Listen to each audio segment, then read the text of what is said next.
तेन तस्मै श्रीगुरवे नमः। श्रीचैतन्यमनोभीष्टं स्थापितं येन भूतले स्वयं रूपः कदा मह्यं ददाति स्वपदान्तिकं। वन्देऽहं श्रीगुरोः श्रीयुतापदकमलं श्रीगुरून् वैष्णवांश्च श्रीरूपं साग्रजातं सहगण रघुनाथान्वितं तं सजीवं साद्वैतं सावधूतं परिजनसहितं कृष्ण चैतन्य देवं श्रीराधा कृष्ण पादान् सहगण ललिता श्री विशाखान्वितांश्च नमो विष्णुपादाय कृष्ण प्रेष्ठाय भूतले श्रीमते भक्तिवेदांत स्वामिनिति नामिने। नमस्ते सारस्वते देवे गौरवाणी प्रचारिणे निर्विशेष शून्यवादी पाश्चात्य देशतारिणे। नमो महावदान्याय कृष्ण प्रेम प्रदायते कृष्णाय कृष्ण चैतन्य नाम्ने गौरत्विषे नमः। नित्यानंद नमस्तुभ्यं प्रेमानंद प्रदायिने कलिकल्मषनाशाय जानवापतये नमः। वाञ्छाकल्पतरुभ्यश्च कृपा सिन्धुभ्य एव च पतितानां पावनेभ्यो वैष्णवेभ्यो नमो नमः। जय श्री कृष्ण चैतन्य प्रभु नित्यानंद श्री अद्वैत गदाधर श्रीवासादि गौर भक्त वृंद। हरे कृष्णा कृष्णा कृष्णा हरे हरे हरे राम राम राम हरे हरे। ओम नमो भगवते वासुदेवाय ओम नमो भगवते वासुदेवाय ओम नमो भगवते वासुदेवाय। नारायणं नमस्कृत्य नरं चैव नरोत्तमं देवीं सरस्वतीं व्यासं ततो जयमुदीरयेत्। नष्टप्रायेषु अभद्रेषु नित्यं भागवत सेवया भगवती उत्तमश्लोके भक्तिर्भवति नैष्ठिकी।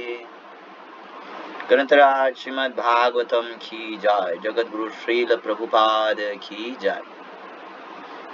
पढ़ रहे हैं कैंटो 10 चैप्टर 34। इसका नाम है विद्याधर तथा शंखचूड़ वध। तो एक्चुअली लास्ट जो हमने सुना था दैट वाज गोवर्धन लीला ना।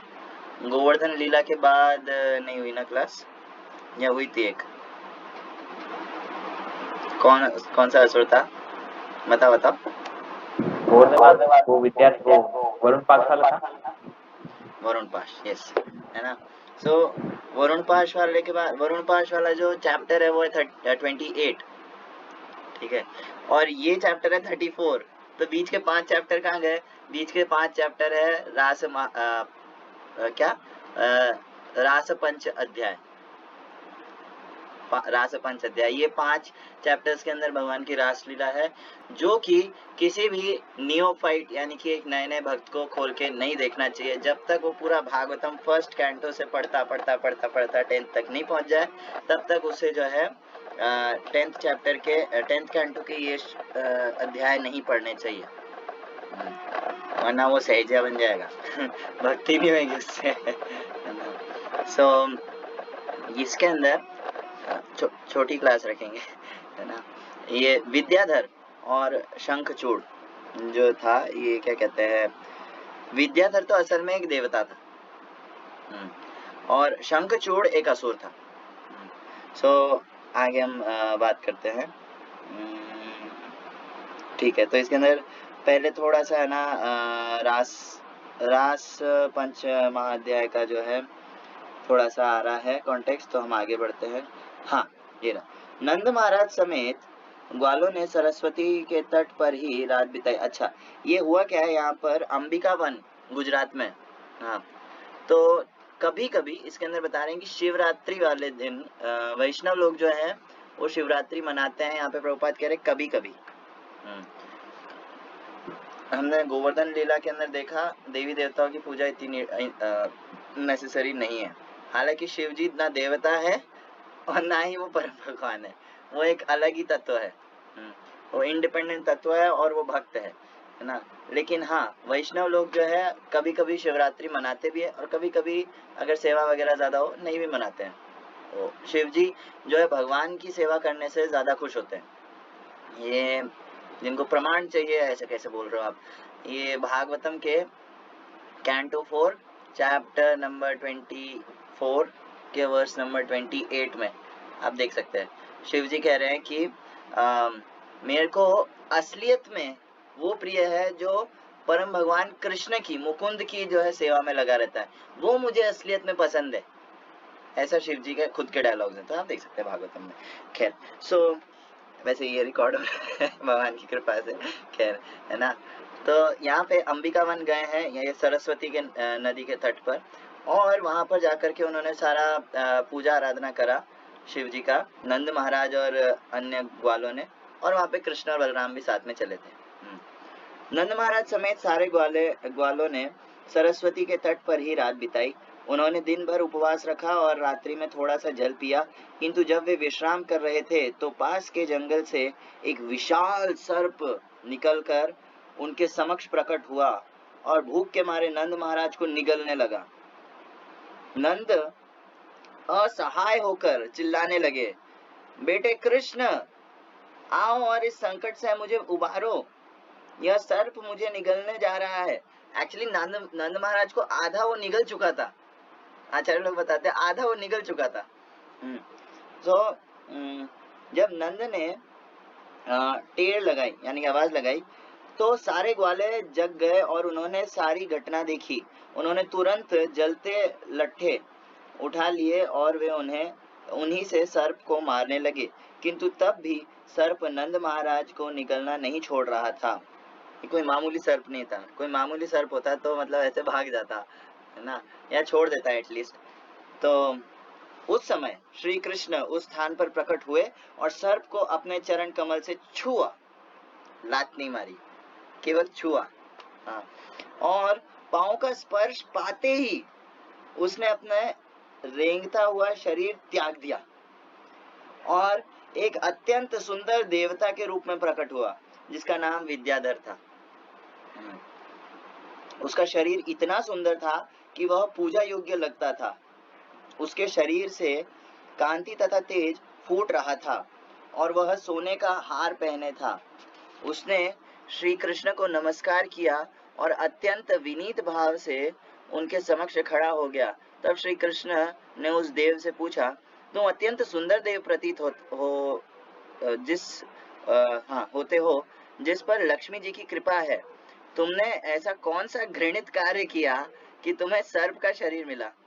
तब उस देव ने अपने पूर्व जन्म की कथा प्रारंभ की। हे भगवान, अपने पूर्व जन्म में मेरा नाम विद्याधर था और मैं सारे संसार में अपने सुंदरता के लिए विख्यात था।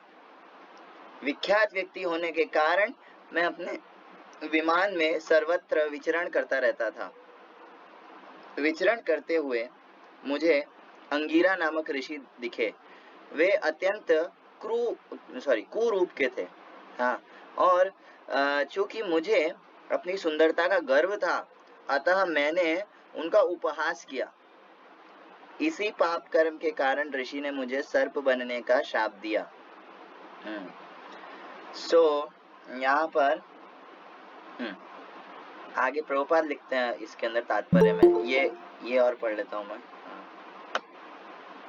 यस, प्रभुपाद लिखते हैं तात्पर्य में इसके, यहाँ यह ध्यान देने योग्य है कि श्री कृष्ण की कृपा के पहले मनुष्य सदैव प्रकृति के गुणों के अधीन रहता है, चाहे वह भौतिक दृष्टि से कितना ही उन्नत क्यों न हो। विद्याधर भौतिक दृष्टि से उन्नत देवता था और वह अत्यंत सुंदर था। उसको अच्छा भौतिक पद प्राप्त था और वह विमान से सर्वत्र विचरण कर सकता था। फिर भी उसे अगले जन्म में सर्प बनने का शाप मिला। कोई भी भौतिक दृष्टि से उन्नत व्यक्ति यदि वह सावधानी नहीं बरतता घृणित निम्न योनि में जाने के लिए शापित हो सकता है। लोगों की यह भ्रांत धारणा कि एक बार मनुष्य देह प्राप्त करके कोई नीचे नहीं गिरता। विद्याधर स्वयं बतलाता है कि यद्यपि वह देवता था किंतु उसे सर्प बनना पड़ा, किंतु जब श्री कृष्ण ने अपने चरण कमलों से उसका स्पर्श कर दिया तो वह तुरंत कृष्ण भावनामृत को प्राप्त हो गया। परंतु उसने यह स्वीकार किया कि पूर्व जन्म में वह सचमुच पापी था। कृष्ण भावना भावित पुरुष जानता है कि वह श्री कृष्ण का दासानुदास है, वह अत्यंत तुच्छ है और जो कुछ भी सद कार्य करता है वह सब श्री कृष्ण तथा गुरु की कृपा के कारण होता है।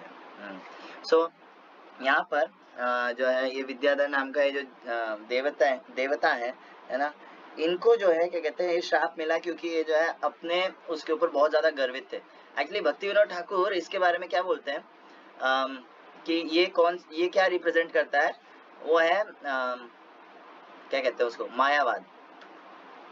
मायावाद जो धर्म को निगल लेता है। तो इसके दो तरीके से जो है क्या कहते हैं संदर्भ हो सकते हैं। एक तो नॉर्मल बाहर वालों की दृष्टि से, दूसरा हम लोगों के लिए, भक्तों के लिए जो भक्ति प्रैक्टिस कर रहे हैं, धीरे धीरे थोड़ा बहुत कोशिश कर रहे हैं ना। तो बाहर वालों के लिए तो ये है कि देखो मायावाद जो है वो असत शास्त्र, वो एकदम क्या कहते हैं जो असली जो धर्म है ना, धर्म के सिद्धांत उनको निगल रहा है ना। और कृष्णा जो है अपने किसी ना किसी भक्त को नमाओम विष्णु पादाय, है ना, जिनका भगवान के पैरों में स्पेशल स्थान है ना, उनको भेजते हैं। जैसे यहाँ पे कृष्णा ने अपना पाँव टच किया था, बस इतना ही, है ना। उसी तरह ये मायावाद वगैरह ये सब कृष्णा को आने की जरूरत नहीं है सब के लिए, तो कृष्णा के भक्त बहुत है इसके लिए। निर्विशेष और शून्यवादी पाश्चात्य देश धारिणी, है ना। तो ये निर्विशेष हो यानी कि मायावाद हो, चाहे वो शून्यवाद बौद्धवाद हो, ठीक है, और शून्यवाद और पाश्चात्य यानी कि मटेरियलिस्टिक जो माइंडसेट है ना, ये सब जो है क्या कहते हैं कृष्णा को खुद को आने की जरूरत नहीं है इस सब के लिए। कृष्णा का एक भक्त बहुत है एग्जाम्पल प्रभुपाद है ना। सो आगे भक्ति विनोद ठाकुर बताते और हमारे लिए क्या है ना। एक तो ये हो गया बाहर वालों के लिए कि भाई मायावाद जो है असत शास्त्र है, किसी को फिर भी बहुत ज्यादा मायावाद से लगाव है तो कभी किसी मंदिर में आकर के किसी वैष्णव से बात कर ले मायावाद के बारे में, साफ क्लैरिटी मिल जाएगी, है ना। खैर, तो क्या कहते हैं दूसरा आता है हम लोगों के लिए मायावाद एक तरह से क्या है कि मतलब भगवान में लीन होना, भगवान से तदाकार हो जाना, भगवान के समकक्ष हो जाना, बराबर हो जाना, ऐसा। लेकिन जीव जो है, हम लोग क्या करते हैं कभी कभी भक्ति करते करते रिलैक्स मोड में आ जाते हैं, कंफर्ट जोन में आ जाते हैं। हाँ, और कंफर्ट जोन में आकर के हमको लगता है अब मुझे भक्ति में ज्यादा कुछ मेहनत करने की जरूरत नहीं है, अब मैं कंफर्टेबल पोजीशन में हूँ। हाँ, तो उसको भक्ति विनोद ठाकुर एक तरह से मायावाद कह रहे हैं हाँ, कि मतलब आप अब है ना, आप सेवा करना नहीं चाहते, आप सेवा लेना चाहते हो हाँ, आप सेवक नहीं बनना चाहते, आप भगवान बनना चाहते हो। ये भी एक टाइप का मायावाद है, सूक्ष्म मायावाद है। हाँ, भक्ति विनोद ठाकुर कहते हैं कि जिस हृदय के अंदर जो है भुक्ति मुक्ति स्पृहा जावत पिशाची वर्तते, है ना, ये जिस हृदय के अंदर भुक्ति यानी कि भोगवांछा, खुद का इंद्रिय सुख पाने की इच्छा, है ना, भुक्ति मुक्ति भी एक टाइप का जो है यही है, सेंस ग्रेटिफिकेशन। चैतन्य चरितामृत में प्रभुपाद लिखते हैं कि देखो दो टाइप के सेंस ग्रेटिफिकेशंस होते हैं। एक तो होता है ग्रॉस यानी कि क्या कहेंगे स्थूल, है ना, स्थूल जो क्या कहते हैं सेंस ग्रेटिफिकेशन होता है, वो होता है सेंसेस के लेवल पे जो हम करते हैं, है ना, नॉर्मल जीव करता है। एक होता है मेंटल मानसिक लेवल पे वो होता है ब्रह्म में लीन होने वाला या भगवान बनने वाला, ऐसा। तो आज सुबह का जो भागवतम का श्लोक था प्रभु जी बता रहे थे, कैंटो 2 चैप्टर 6 वर्स नंबर 20 या 21 था। हाँ, तो उसके अंदर तात्पर्य में प्रभुपाद लिखते हैं कि मोक्ष भी जो है एक टाइप का सेंस ग्रेटिफिकेशन है। मोक्ष कोई बहुत बड़ी चीज नहीं है, मोक्ष भी बद्ध अवस्था का लक्षण है, मोक्ष पाने की इच्छा। तो क्या मांगे भाई, मोक्ष नहीं मांगे तो भक्ति, भक्ति जो है मुक्ति से ज्यादा बड़ी है। भक्ति ज्यादा जरूरी है। तो क्या कहते हैं हम, फिर यहाँ पे प्रभुपाद लिख रहे हैं, मैंने अंडरलाइन कर रखा है, यदि वह सावधानी नहीं बरतता तो घृणित निम्न योनि में जाने के लिए शापित हो सकता है। अगर सावधानी नहीं बरतते, सावधानी क्या है भैया? सावधानी है क्या कहते हैं, असत संग के अंदर ज्यादा जाना असत संग के अंदर ज्यादा जाना, या फिर अपने आप को विनम्र नहीं मानना, विनम्रता में नहीं रहना। थोड़ा सा हम जो है बाहर ऐसा मतलब बहुत ज्यादा फ्री हो जाते हैं, ओपन हो जाते हैं, तो फिर अपराध कर बैठते हैं, जैसे यहाँ पे विद्याधर ने किया। हिज होलनेस भक्ति प्रचार प्रवचक स्वामी महाराज आए थे, आई थिंक पिछले साल, है ना। सो उन्होंने एक बात बोली थी, वो कह रहे थे भक्त संग जो है ना, भक्त संग अग्नि के समान है ना। अगर उनसे दूर रहोगे ना, बहुत दूर चले गए, तो ठंड के मारे जो है कांपने लगोगे। और अगर बहुत ज्यादा पास आ गए तो जल जाओगे। तो एक डिस्टेंस मेंटेन करना जरूरी है भक्तों से। एक विनम्रता की जो सीमा है ना, वो रखना जरूरी है। जब तक हम विनम्र हैं तब तक हम भक्ति में टिके रहेंगे। जब हम विनम्रता छोड़ दिए, बस अपराध करेंगे, भक्ति नष्ट। प्रभुपाद ये भी कहते हैं यहाँ पे कि इससे फर्क नहीं पड़ता। बहुत सारे भौतिक लोग ऐसे होते हैं, वो बोलते हैं कि है ना बस खाओ पियो ऐश करो, है ना, अपना जीवन बढ़िया है, क्या जरूरत है भक्ति की। अगर नहीं करोगे ना तो आगे क्या होगा उसका कभी सोचा है ना। प्रभुपाद कहते हैं these people they have royal dresses and going on a royal road in royal car to hell। हाँ, एकदम राजसी वेश के अंदर, राजसी गाड़ी में, राजसी सड़क पे, ये कहा जा रहे हैं नर्क। तो क्या मतलब क्या मतलब इस सब का? ये सब बकवास है। हाँ, मेन चीज है, अभी आप अगर कृष्णा कॉन्शियसनेस प्रैक्टिस नहीं करते हो तो आपके फ्यूचर का कोई भरोसा नहीं है। तो कोई सोच सकता है कि जो भक्ति प्रैक्टिस कर रहे हैं वो लोग जो है इससे कैसे उबर सकते हैं, इससे कैसे बाहर आ सकते हैं, कि है ना कभी अगर मतलब आलस आ जाए, बहुत ज्यादा मतलब तमोगुण के अंदर चला जाए, मेरा पर्सनल केस है ये तो है ना, बहुत ज्यादा रिलैक्स मोड में आ जाए, है ना, और वो भक्ति के लिए वो आग नहीं है ना, तो क्या करें? भक्तों का संग, भक्तों का संग। भक्त लोग जो है क्या कहते हैं, मैंने कहा ना, एक अगर डिस्टेंस से अगर हम संग लेंगे तो वो आग भर देंगे अंदर। लेकिन हाँ, ऐसे भक्त का जो खुद उत्साही हो। पता चला हम किसी भक्त के पास गए, वो खुद ऐसा डर सा रहता है, उसके पास गए, बोले मेरा दीपक जला दो, मेरा बहुत ऐसा है ना, क्या कहते हैं, फड़फड़ा रहा है, ला दिखा पहले से जो फड़फड़ा रहा था उसको एकदम बुझा दिया, है ना। तो खुद जो उत्साही भक्त है ना, उसका संग करना। मेरा पर्सनल एग्जांपल, जैसे आज ही की बात है वैसे ये, है ना, ये क्या कहते हैं, जब बहुत ज्यादा जो है क्या कहते हैं, एकदम हताश निराश, या फिर नींद आ रही हो बहुत ज्यादा, या मन नहीं कर रहा हो कुछ करने का, सेवा वगैरह, तो क्या करो, सिंपल सी चीज है श्रीपाद आइंद्र प्रभु का थोड़ा सा ऐसा फायरी कीर्तन लगा दो, बस वो भर देंगे आपको अंदर से बस एक बार वो केवल माइंड में भी आ गया ना, एक बार माइंड में भी वो ट्यून घूमने लग गई, बस आपका काम हो जाए, वो एकदम एक्टिव चार्ज कर देंगे पूरी तरीके से। साथ ही इसके अंदर प्रभु जी एक पॉइंट बोलते हैं, जैसे आज शाम का भगवत गीता का श्लोक था, उद्धरेद आत्मनात्मानम नात्मानम अवसादयेत आत्मैव हि आत्मनो बंधुर आत्मैव रिपुर आत्मनः, चैप्टर 6 वर्स नंबर 5। उसके अंदर प्रभु जी कह रहे थे कि प्रभु जी ने बहुत ही क्या कहते हैं, एक स्टेटमेंट, एक लाइन थी, एक्चुअली 2 लाइन थी, इनको जो है अंडरलाइन करा, मतलब बहुत जोर दे करके बोला। क्या? पहली चीज कि नेवर ट्रस्ट योर थिंकिंग, हम जो सोच रहे हैं ना उसके ऊपर कभी भी इतना भरोसा नहीं करना चाहिए। और दूसरी लाइन थी, intelligence means evaluating our thoughts. बुद्धिमत्ता क्या है, बुद्धि का लक्षण क्या है, कि हम जो सोच रहे हैं उसका थोड़ा सा क्या कहते हैं, मोल भाव कर लेना, कि भाई सही है गलत है, उसको थोड़ा सा इवैल्यूएट करना, है ना। अगर ये करेंगे ना और फिर मन से थोड़ा सा हट के रहेंगे, थोड़ा सा डिस्टेंस बना करके रहेंगे मन से कि भाई मैं अलग हूँ, मन अलग है, मैं मन से श्रेष्ठ हूँ, हाँ, तो फिर ये नहीं होएगा। और हाँ, तब भी अगर कभी गुणों के चक्कर में, तमोगुण रजोगुण के चक्कर में जो है ऐसा कुछ होए, सिंपल है, भक्तों का संग करो, उत्साही भक्तों का। आजकल तो ऑनलाइन वगैरह भी है ना। साथ ही इसके अंदर एक और पॉइंट ये है कि भक्ति में ना बहुत सारा काम ना भगवान खुद करते हैं। भक्ति में भक्त को बनाए रखने का बहुत सारा काम भगवान खुद करते हैं, जीव खुद इतना सारा नहीं करता है। मतलब उसको भक्तों का संग प्रदान करना, उसको गुरु प्रदान करना, उसके जितने भी अनर्थ आते हैं उन सबको संभालना, ठीक है।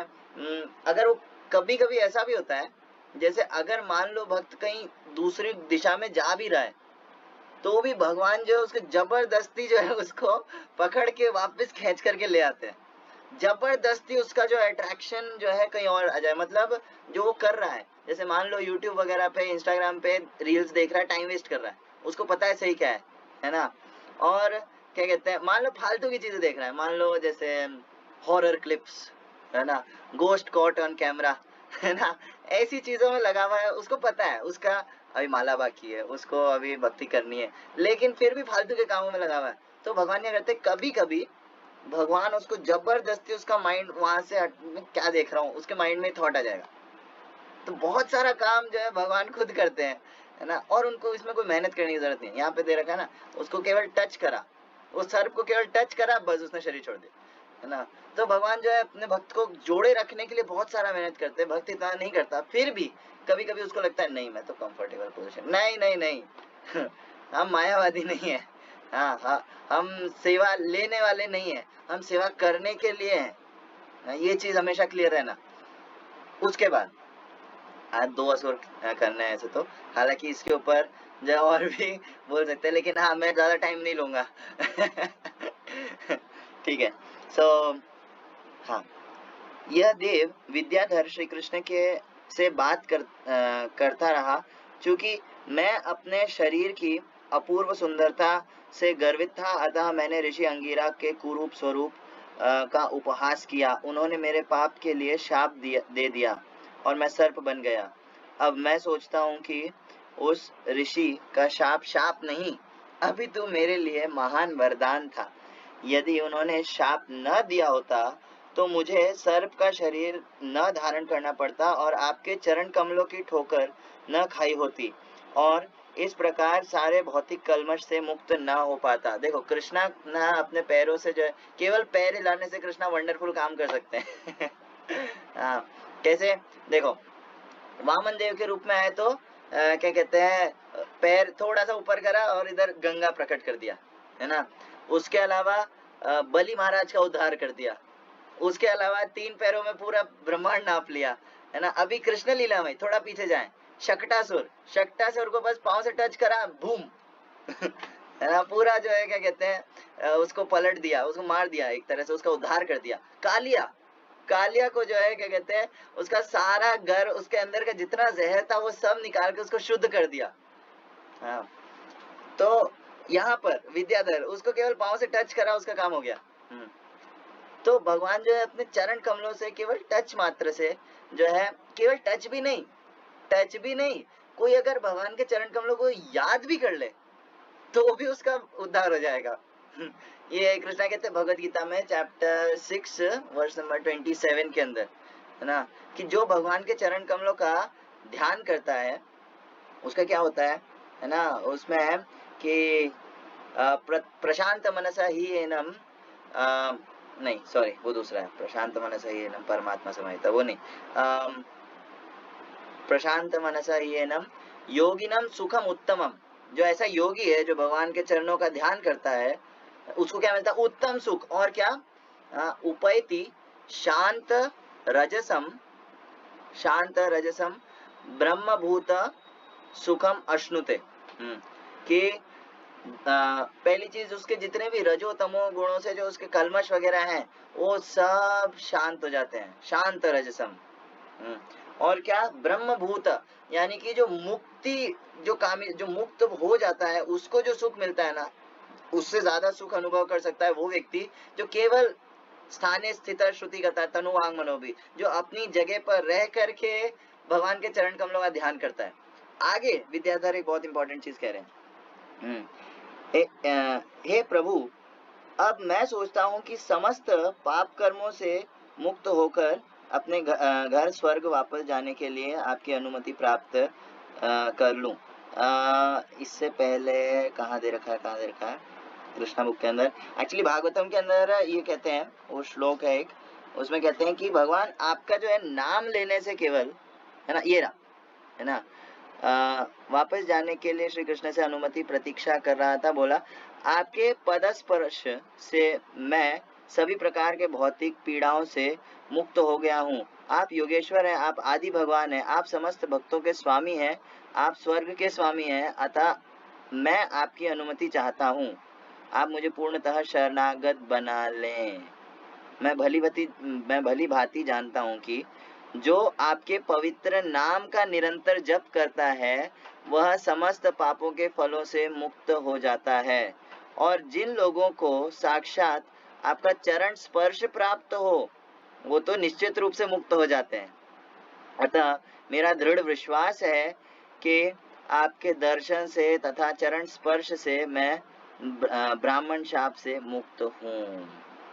नाम, हमारा गौर गोविंद स्वामी महाराज कहते हैं कि हम लोग कहाँ गलती करते हैं, सबसे ज्यादा गलती पता है हम कहाँ करते हैं, है ना, हम अपराध कौन सा करते हैं। देखो 10 नाम अपराध है, लेकिन है ना 10 नाम अपराध में से हम सारे नहीं करते, एक है जिसको करते हैं, बहुत ज्यादा करते हैं। 10वां नाम अपराध क्या है? हरि नाम के प्रति पूर्ण विश्वास ना होना, और इतनी अगाध महिमा श्रवण करने पर भी भौतिक आसक्ति बनाए रखना, ये अपराध है जो हम करते हैं। गौर गोविंद स्वामी महाराज कहते हैं तो क्या विषय छाड़िया शेरों से मजिया मुखे बोलो हरि हरि, कि भगवान का नाम लो पूरा दृढ़ श्रद्धा से। इतना श्रद्धा होना जरूरी है बाबा, जितना हमारा श्रद्धा होएगा ना उतना ही हरिनाम प्रभु जो है वो हमारे साथ आदान प्रदान करेंगे, रेसिप्रोकेट करेंगे। हमारा हरिनाम ले तो रहे हैं लेकिन श्रद्धा नहीं है तो फिर क्या मतलब बस वो है ना, बस लेने के लिए, मतलब बस काउंटिंग पूरी करने के लिए कर रहे हैं, तो फिर उसका कोई मतलब नहीं है।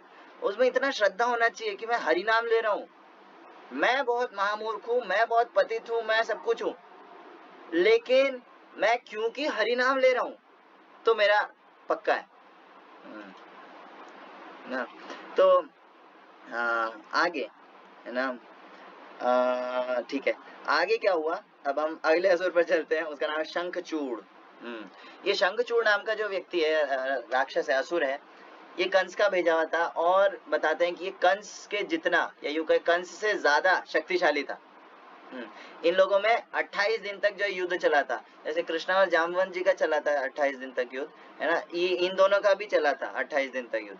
हालांकि वो तो भक्त और भगवान के बीच का आदान प्रदान है, वो अलग है ना, ये अलग है। ये लोग आपस में द्वेष, आपस में कंपटीशन से लड़ रहे हैं, कंस और शंखचूड़।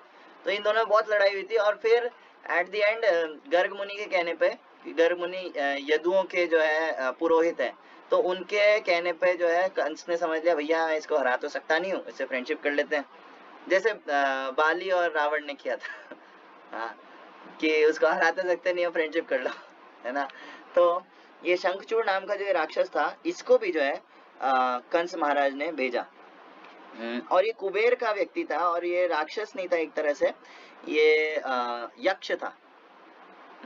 सो जब वे इस प्रकार तल्लीन थी, कौन तल्लीन थी, एक सेकेंड पूरा पढ़ लेते हैं इस घटना के पश्चात एक सुहानी रात में श्री कृष्ण तथा उनके अग्रज बलराम, जो अथकनीय रूप से शक्तिशाली है, अथकनीय रूप से, हम जो है थोड़े टाइम सेवा करते हैं उसके बाद है खत्म है ना, उसके बाद फिर तमोगुण आ जाता है ऊपर, लेकिन गुरु जो है ना वो अथकनीय रूप से भगवान की सेवा में लगे रहते हैं। क्या एकदम, क्या नींद, क्या प्यास, क्या भूख भाड़ में गया, है ना। तो आज ही प्रभु जी कह रहे थे कि जैसे प्रभुपाद, हम जो है क्या कहते हैं, प्रभुपाद इत्यादि के लेवल के नहीं है ना, प्रभुपाद और प्रभु जी कह रहे थे इवन गुरु महाराज यानी कि चलो भक्ति चारू स्वामी महाराज, तो वो केवल 2.5 घंटे की नींद लेकर के भी उनको देख करके ऐसा लगता है यार एकदम फ्रेश, उनसे अलग ही वाइब निकल रही है, वो अलग ही फ्रेशनेस में, भले ही केवल 2.5 घंटे सोए हो, उसके बाद भी हम लोग अगर इतना 2.5 घंटा 3 घंटा सोते हैं तो हमारे चेहरे पर दिख जाता है हमारी क्या हालत हो रखी है। लेकिन यहाँ पे कह रहे बलराम जी अथकनीय रूप से शक्तिशाली है, और वो शक्तियां कहाँ यूज करते हैं? सेवा में भगवान की सेवा में, सेवक भगवान है ना। खैर, तो दोनों ही वृंदावन के जंगल में थे, जंगल में गए, उनके साथ ब्रजांगनाएं भी थी, और वहां वे परस्पर मंगल मनाने लगे। ब्रजांगनाएं सुंदर वस्त्रों से आभूषित थी, वे चंदन का लेप किए थी और फूलों से सजी थी। आकाश में चंद्रमा चमक रहा था और उसके चारों ओर तारे टिमटिमा रहे थे। वायु मंद बह रही थी, जिसमें मल्लिका पुष्पों की सुगंध मिश्रित थी, और भौरे इस गंध के पीछे पागल हो रहे थे। इस मनोहर वातावरण में श्री कृष्ण तथा बलराम दोनों मधुर स्वर से गाने लगे। बालाएं उनके स्वर लहरी में अब ऐसी लीन हुई कि वे अपने सुध बुध खो बैठी। तो क्या कहते हैं, गोपी लोग का थोड़ा सा यहाँ पे वर्णन दिया गया है, और साथ ही श्रील सुखदेव गोस्वामी जो है वृंदावन की ब्यूटी पर बहुत ज्यादा फोकस करते हैं। वृंदावन की जो ब्यूटी है, वहाँ का जो नेचुरल जो चीज है, उनके ऊपर ज्यादा फोकस करते हैं। कौन? लीला शुक है ना वो भी तो उसी का पार्ट है, तो वो उसके ऊपर ज्यादा फोकस करते हैं। वृंदावन रम्य स्थान दिव्य चिंतामणि धाम। कोई अगर 10th कैंटो ढंग से पढ़ता है ना, तो उसके अंदर इतनी बार वृंदावन की ब्यूटी, वृंदावन के मौसम के बारे में बताया गया है, उसका अटैचमेंट हो जाएगा वृंदावन जाने से। मुझे वृंदावन जाना है, मुझे गोवर्धन जाना है, हाँ, उसके बारे में है ना वो ज्यादा से ज्यादा सोचेगा, और उससे वो शुद्ध हो जाएगा। इतना डीप में डिस्क्रिप्शन इसीलिए दे रखा है। जब वे इस प्रकार तल्लीन थी और प्राय मदमत्त थी, तो कुबेर का एक असुर पार्षद वहां प्रकट हुआ। इस असुर का नाम शंखचूड़ था, क्योंकि इसके मस्तक पर शंख की आकृति की एक मणि थी। तो जिस प्रकार कुबेर के 2 पुत्रों ने ऐश्वर्य में मद होकर श्री नारद मुनि की परवाह नहीं की थी, उसी प्रकार शंखचूड़ अपने ऐश्वर्य में इतराया हुआ था। जैसे नल कुबेर और मणिग्रीव, दामोदर लीला में देखा था ना। उसने सोचा कि श्री कृष्ण तथा बलराम सामान्य ग्वाले हैं, जो अनेक सुंदर लड़कियों के साथ आनंद मना रहे हैं। सामान्यतया भौतिक जगत में धनवान व्यक्ति सोचता है कि सुंदर स्त्रियों का भोग उसे ही करना चाहिए। शंखचूड़ भी यही सोच रहा था, क्योंकि वह कुबेर का धनाढ्य परिवार का था। अतः श्री कृष्ण तथा बलराम को नहीं, अपितु उसे ही इतनी सुंदर बालाओं का आनंद लूटना चाहिए। अतः उसने उन पर आक्रमण करने का निश्चय किया। क्या कहते हैं ये जो भौतिक मेंटालिटी है ना, कि मैं सुख भोगूंगा, एक्चुअली होता क्या है, ये मेंटालिटी काफी बार जो है यहाँ पर भी देखी जाती है। जो बोलते हैं, जैसे एक बार मेरे को किसी ने बोला था, कृष्ण भक्त है, क्या है तेरी गोपियां है ना। कृष्ण भगवान की तो इतनी गोपियां थी ना, कितनी थी जरा बताना? बोले 10-15 होंगी। मैंने कहा 10,000 करोड़ गोपियां जिसकी है, जिनको संभाल सकता है जो व्यक्ति, प्लस 16,108 वाइफ्स जो संभाल सकता है, वो भगवान ही हो सकता है, वो कोई नॉर्मल आदमी नहीं कर सकता है। एक नेटफ्लिक्स के ऊपर कुछ टाइम पहले एक सीरीज आई थी, कृष्णा एंड हिज लीला। उसके अंदर था कि एक व्यक्ति है, उसने 3-3 4-4 शादियां कर रखी है, और वो उन सबको संभाल रहा है, और उसका नाम कृष्णा है। अमोघ लीला प्रभु ने इसके ऊपर वीडियो बनाया था, तो फिर मैंने नहीं देखी हो, है ना। तो ऐसा वो था। तो लोग जो है क्या कहते हैं, मिसअंडरस्टैंड करते हैं, मतलब समझते नहीं है कि भगवान परम भोक्ता है, और वो हर किसी को सामान्य रूप से मतलब संभाल सकते हैं, है ना। हमारे जैसा नहीं कि मतलब मान लो किसी एक ने शादी कर ली और दूसरे का पता नहीं है, तो उसने जो है जाकर पुलिस कंप्लेन कर दी, FIR बन गया, और है ना ये मेरे को टाइम नहीं देता, और बीवी को शक। नहीं, कृष्णा हर किसी को बराबर टाइम देते हैं। और प्लस बलराम जी की अलग जो है गोपियां हैं, ऐसा नहीं दोनों की कॉमन, नहीं, दोनों की अलग अलग है। भगवान बलराम और कृष्ण दोनों परम भोक्ता है ना, वो जो मर्जी कर सकते हैं, हम नहीं कर सकते हैं, हम सीमित हैं, हम लिमिटेड हैं। वो खुद क्योंकि क्या कहते हैं पूर्ण है, अपने आप में पूर्ण है, इसलिए वो हर किसी को पूर्णता प्रदान कर सकते हैं, इसलिए वो हर किसी को जो है सेटिस्फाई कर सकते हैं। हम खुद भी अपूर्ण है, और भौतिक जगत में जो दूसरा जीव है, कोई स्त्री मान लो या कोई भी है, वो खुद भी अपूर्ण है। अमुक जगह प्रभु कहते हैं यहाँ जीव, यहाँ का लस्ट एकदम ऐसा है जैसे दो भिखारी एक दूसरे को लूट रहे हो। अरे दोनों भिखारी और क्या लूट लेंगे, है ना, और लूट करके उनको लगता है हम अमीर बन जाएंगे, नहीं है ना। सो आगे पढ़ते हैं, है ना। सो इसने जो है क्या करा, ये गोपी लोग पर अटैक कर दिया। अब गोपियां लोग जो है ऐसा नहीं है कि नॉर्मल कोई गांव की लड़कियां हैं, नहीं, गोपियां जो है भगवान की सबसे परम भक्त है। सबसे परम माने सबसे परम, गोपियों जितना, गोपियों की बराबरी कोई नहीं कर सकता। लघु भागवतामृत में रूप गोस्वामी कहते हैं कि इंद्र भी एक टाइप से भक्त है।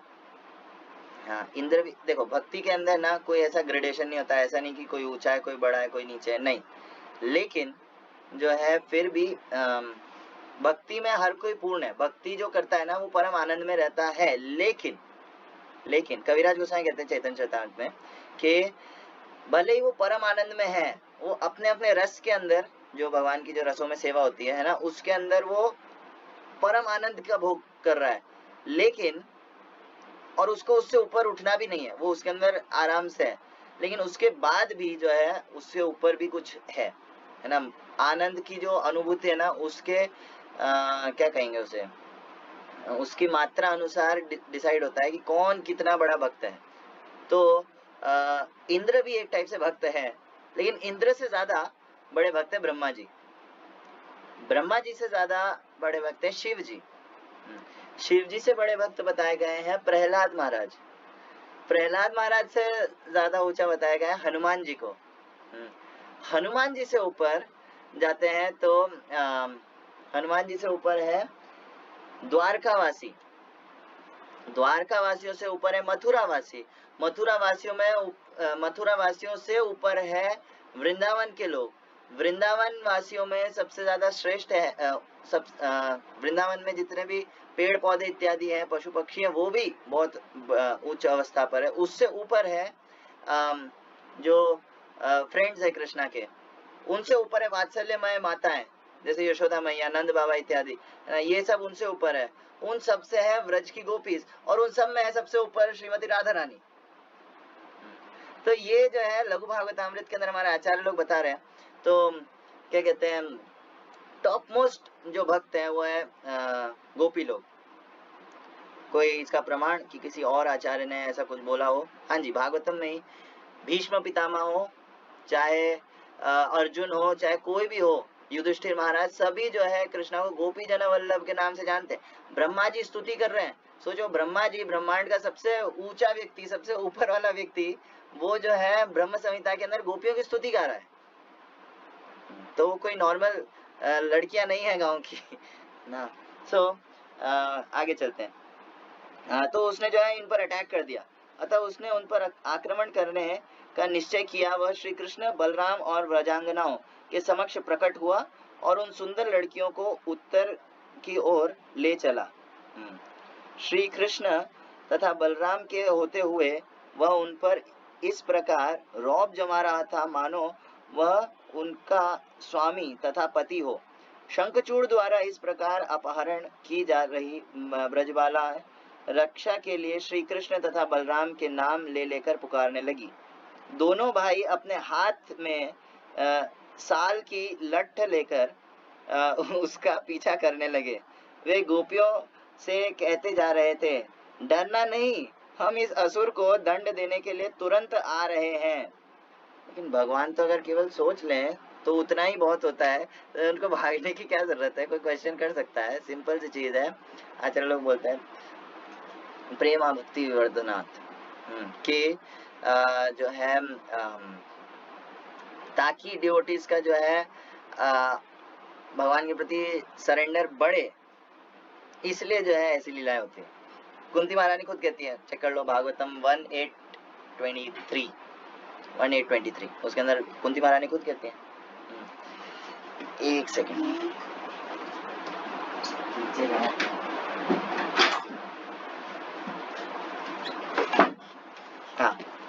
तो डरना नहीं हमारे, है ना। तो भक्त लोग ज्यादा डिपेंड हो सके भगवान पे, इसलिए कभी कभार भगवान जो है ऐसा करते हैं, शुद्ध भक्तों के साथ भी करते हैं, है ना, कि उनको थोड़ा सा दूर कर देंगे। लेकिन हाँ, प्रभु जी कहते हैं जैसे शुद्ध भक्त है ना, उनका जो है क्या कहते हैं, भक्ति ना एकदम जंगल की आग जैसा है, उसको थोड़ा हवा देंगे ना तो वो बढ़ता है। हमें जो है ऐसा एक्सपेरिमेंट एडवेंचर नहीं करना चाहिए कि हम भक्तों से दूर चले जाएं, भगवान से थोड़े टाइम दूर रहेंगे तो हमारी भक्ति बढ़ेगी, नहीं। वो जंगल की आग है इसलिए वो बढ़ रही है, हमारी मोमबत्ती की आग है, उसको थोड़ा सा फूंक मारोगे वो गई। वो हवा से बुझ जाएगी, है ना। तो आगे, है ना, और वे तुरंत शंखचूड़ के पास पहुंच गए।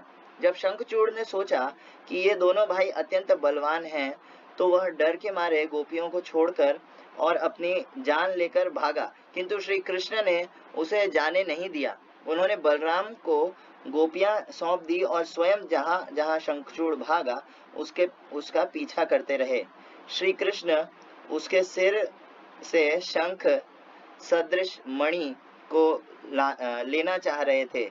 थोड़ी दूरी तक पीछा करने के बाद उन्होंने उसे पकड़ लिया और अपनी मुट्ठी से उसके सिर पर प्रहार करके उसे मार डाला। फिर उन्होंने वह मणि ले ली और वापस चले गए। उन्होंने समस्त व्रजांगनाओं की उपस्थिति में वह मणि अपने भाई बलराम को सौंप दी। तो ओके, टाइम हो रहा है। ये है ये क्या रिप्रेजेंट करता है, हमारा शंखचूड़ जो है, शंखचूड़ रिप्रेजेंट करता है proneness towards acquiring name and fame and desire for sensuous enjoyment under the plea of devotion। भक्ति के चक्कर, भक्ति के जो है आवरण लेकर के भोग करना।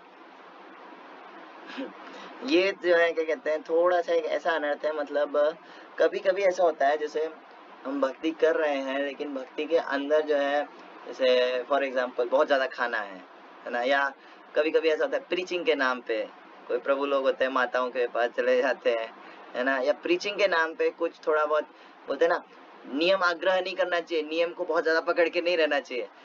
इस चक्कर में जो है कुछ कुछ होते हैं जो नियम के एकदम तोड़ करके बाहर चले जाते हैं और उनका वो लेवल नहीं होता। प्रभुपाद इत्यादि जैसे जो भक्त है, महान भक्त है, वो लेवल, मतलब वो क्या कहते हैं, नियम के परे जा सकते हैं, वो चेंजेस कर सकते हैं। हम आचार्य नहीं है ना। क्या कहते हैं, हलदर स्वामी महाराज का एक वीडियो था, उसके अंदर वो कह रहे थे कि कुछ लोग बोलते हैं 16 माला करने से कुछ नहीं होएगा, हमको 64 माला। ये भी एक टाइप का क्या कहते हैं, यही है क्या कहते हैं उसको, सेंस एंजॉयमेंट, कि भाई अलग अलग संस्थाओं में जाना या इधर उधर ज्यादा जाना अपने क्या कहते हैं एंटरटेनमेंट के लिए, और ये वो, है ना, कि हम तो 64 माला करते हैं, 64 माला करते हैं हम, है ना, और हमें इस चीज का बहुत गर्व है ना। भक्ति के अंदर जो है नेम फेम पाना, मैं बहुत अच्छा मृदंग बजाता हूँ ना, कोई जो है क्या कहते हैं, कोई माता जी आई या कोई, है ना, मेरे जान पहचान का आया, उसको प्रसन्न करने के लिए फिर मैं मृदंग बजा रहा हूँ, या फिर जो है है ना, जो भी सेवा कर रहा हूँ वो दिखाने के लिए कर रहा हूँ केवल। तो ये जो है एक टाइप का अनर्थ है कि हम खुद के नेम फेम के लिए करने लग जाए सब कुछ ना, वो गड़बड़ है। ये शंखचूड़ रिप्रेजेंट करता है। तो इसको जो है यहाँ पे ये चाहता था ना, भोग करना किसका, गोपियों का, जो भगवान की सेवा में 24 घंटा लगी रहती हैं, उनको जो है भोग करना चाह रहा था ये, है ना। तो ये मेंटालिटी बहुत खतरनाक है। लेकिन हाँ, हम जो है अगर भक्तों के संग में रहते हैं या यूं कहें गुरु के टच में रहते हैं, तो जो है वो इसको निकालना आराम से जानते हैं।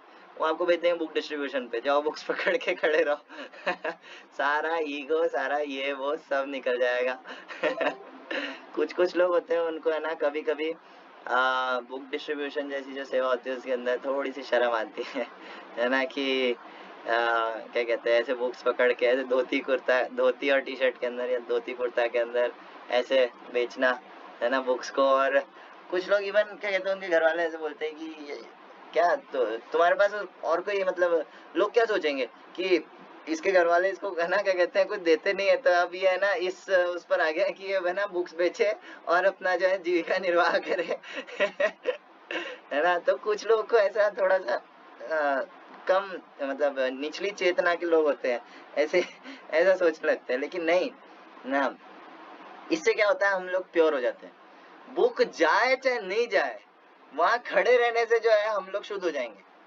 प्रभुपाद की बुक लेकर के खड़े, पहली चीज। दूसरी चीज कि हमारा अहंकार कम हो जाएगा, एकदम खत्म हो जाएगा। बहुत ज्यादा अहंकार आ रहा हो ना किसी को, है ना, ऐसा फील हो रहा हो, बुक डिस्ट्रीब्यूशन पे चले जाओ, सब खुश हो जाएगा ना। कि क्या कहते हैं, कोई बुक नहीं ले रहा है, कुछ नहीं ले रहा है, मैं इतनी देर से खड़ा हूँ, मेरी क्या वो है। अगर नित्यानंद प्रभु नहीं चाहेंगे, अगर नित्यानंद प्रभु की कृपा नहीं होगी, तो मैं एक बुक भी नहीं बेच सकता, मैं क्या भक्ति करूंगा। हाँ, तो व्यक्ति जो है हम्बल हो जाता है बुक डिस्ट्रीब्यूशन करने से और ऐसे अन्य सेवाएं करने से। गुरु के टच में रहेगा, भक्तों के टच में रहेगा ना, वो थोड़े थोड़े टाइम के अंदर ऐसा क्या कहते हैं निकाल देंगे, है ना। सीनियर भक्तों के पता चला केवल भक्तों के नाम पे हम केवल बराबरी वालों के साथ हैं, तो उसके अंदर और कंपटीशन बढ़ा लिया हमने है ना, तो और गड़बड़ हो जाएगी। यहाँ पे बलराम जी को जो है कृष्णा ने सारी गोपियां सौंप दी ना, और उसके बाद जो है कृष्णा उसके पीछे गए। ठीक है, यही रखते हैं, क्योंकि हाँ इसका एक अंदर का कारण और है, अंतरंग, लेकिन हाँ हम उसके अंदर नहीं जाएंगे ना। सो क्या कहते हैं, शंखचूड़ और विद्याधर, ये दो बहुत इंपॉर्टेंट लेसन्स हैं ना। और आने वाले जो है स्पेशली हमारा केशी, केशी तो मेरा स्पेशल है, मतलब बहुत जरूरी है वो कि I am a very good best devotee, है ना, ये सोचने वाली इच्छा, है ना, ये बहुत खतरनाक है केशी। और केशी लास्ट डीमन है, सारे अनर्थ तो एकदम पूरी तरह से खत्म हो जाए ना, उसके बाद लास्ट में जो बचता है ना, वो ये है, मैं भक्त हूँ, मैं भक्त हूँ, मैं बहुत बड़ा भक्त हूँ, मैं बहुत भक्ति करता हूँ। ये बहुत खतरनाक चीज है ना। खैर, सो अब नहीं 4 बचे हैं, नहीं हाँ 3 बचे। एक तो अरिष्टासुर, है ना, pride arising from indulgence in false religion invented by cheaters which causes neglect of bhakti, और Vyomasur, associating with thieves and other rascals and with people who put themselves forward as avatars. Okay, so association और क्या कहते हैं pride, ये दो हम कर लेंगे ना। इन दो को मैं कल कवर करूंगा, और उसके बाद केशी एक पूरा दिन उसी का बोल लूंगा। और केशी के बाद फिर जो है राहुल जयपाल प्रभु ने एक आइडिया सजेस्ट किया बहुत अच्छा, कि हम जो है प्रभुपाद का जो है क्या कहते हैं अपीयरेंस डे आ रहा है, तो उसके लिए एक दिन प्रभुपाद का ग्लोरिफिकेशन रखते हैं, जन्माष्टमी से जस्ट एक दिन पहले। सो ठीक है ना, यही रखते हैं। धृतराज श्रीमद् भागवतम की जय, जगत गुरु श्रील प्रभुपाद की जय, निताय गौर प्रेमानंदे हरि हरि बोल, संवेद गौर भक्तवृंद की जय।